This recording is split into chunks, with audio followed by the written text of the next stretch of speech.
Oh.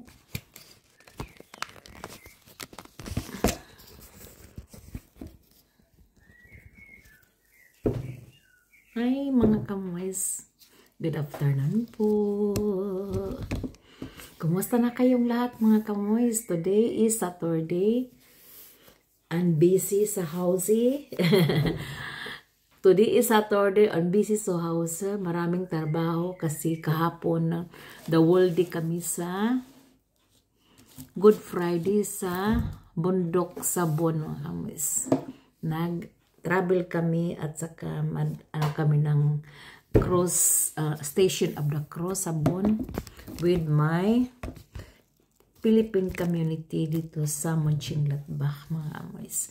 At ngayon marami akong ginawa sa bahay. Natulog ako. So, kahapon hindi ako natulog na marami. Natulog ako sa bus patungo sa Bon. At saka ngayon natulog ako hanggang 1 o'clock dito sa afternoon mga kamoys. Kasi hindi ako maraming natulogan sa Thursday. Nagtrabaho ako ng 9 hours mga kamoys. Pagdating ko sa bahay sa madaling araw na dito sa mga alas 2 na sa buntag sa Friday mga kamoys. Pagkatapos nagluto ako para dalhin ng baon sa namin sa Station of the Cross sa Good Friday, and hindi ako nakatulog or natulog ako ng 1 hour mga kamoys. That's why natulog ako sa bus patungo Bon.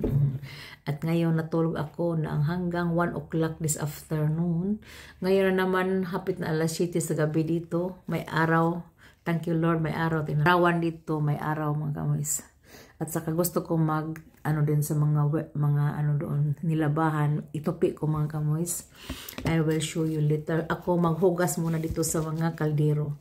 Kamoys, ang hugasan ko, kaha pala, 3 kaha. Grabe yung kamoys. Nagamit ko kahapon pagluto. At saka hindi ko na hugasan kasi maraming trabaho nga.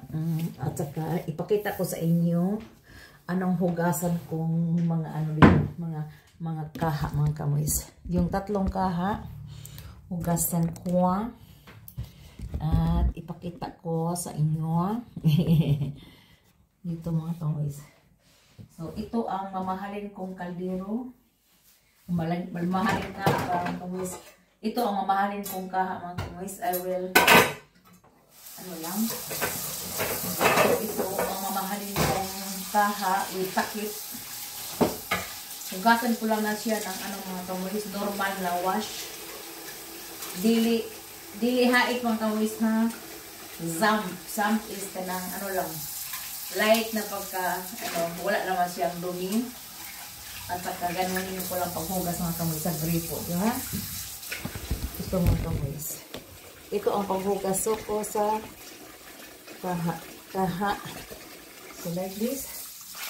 Ganon. Tubig na mainit at saka with sabon.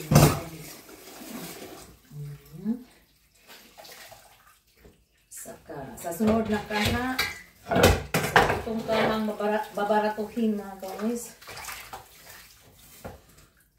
So ganun lang, ibuhos ko ang sabon.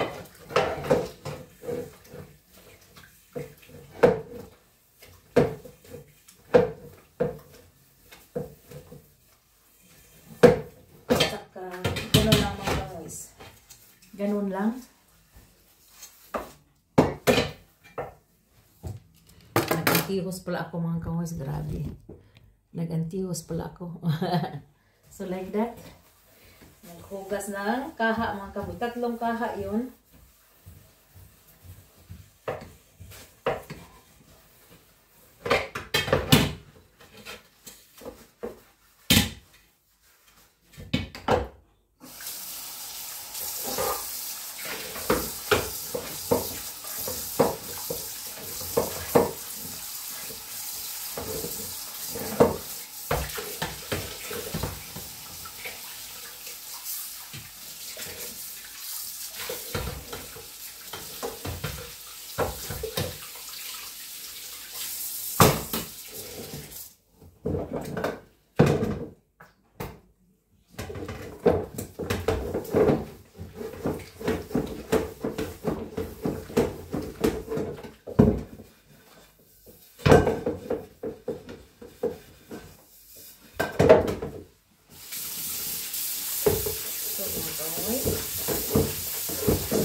ito ang ikalawang kaha na nagamit ko kahapon.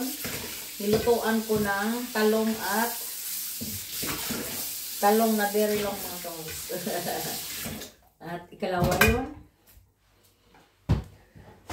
At ito ang pangatlo mga kamoys. Yung kaha na mamahalin. Ito ang mamahalin kong kaha mga kamoys. Why is mamahalin mga kamoys? Kasi galing pa Salad Master. Utang yun mga kamoys. Para pautang. Kasi mahal talaga. Makabili ng lupa sa atin. Yung kaldero na ito mga kamoys. Yung Salad Master, makabili ka ng ang 1 cent, makabili ka ng lupa sa atin mga kamoys. Lupa or house. O makabahay ka na sa atin. Pero iano ko yung siya mga kamoys. For example, ako'y mamatay, ito na ang, kung mamatay, for example ba, kung ako na wala dito sa kalibutan ng kamoys, ito ang, ma-inherit yun sa mga anak ko kasi mamahaling kaldero nga. At saka, may kailangan, may mga yung mga kamoys, kailangan may mga papilyon, sinong maka-inherit. Yung tatlo kong anak mga kamoys.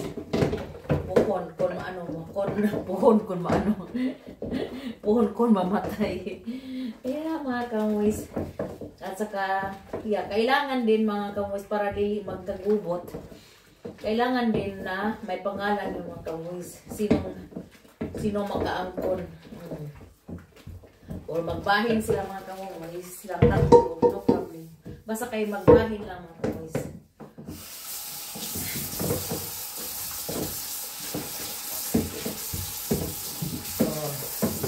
Pagkatapos ito mga kamoys, magtopi ako sa nilabahan. Magtopi ako. And so, very clean, Mr. Clean mga kamoys. Ugasan ko na. Bert! So yun talawas. Sa first rock. Yeah. Yan, stima ay pagkahin ang British. Tumaksurok mo yan, isroken man. Kuratan ko mga kamoys, gitok-tok niya ang ako likod. Naway tao ba, akala ko na ikaw ang guys. Isabi gidak si ang guys mga kamoys. Pero si asawa ko pala, nagtok-tok siya sa likod na ko. Parang, yun, parang guys, baka nang Omo. Omo sa likod na ako mga kamoys. Momo.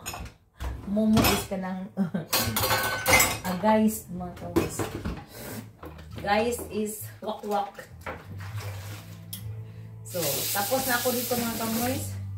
At magtupi ako sa mga nilabahan. See you later.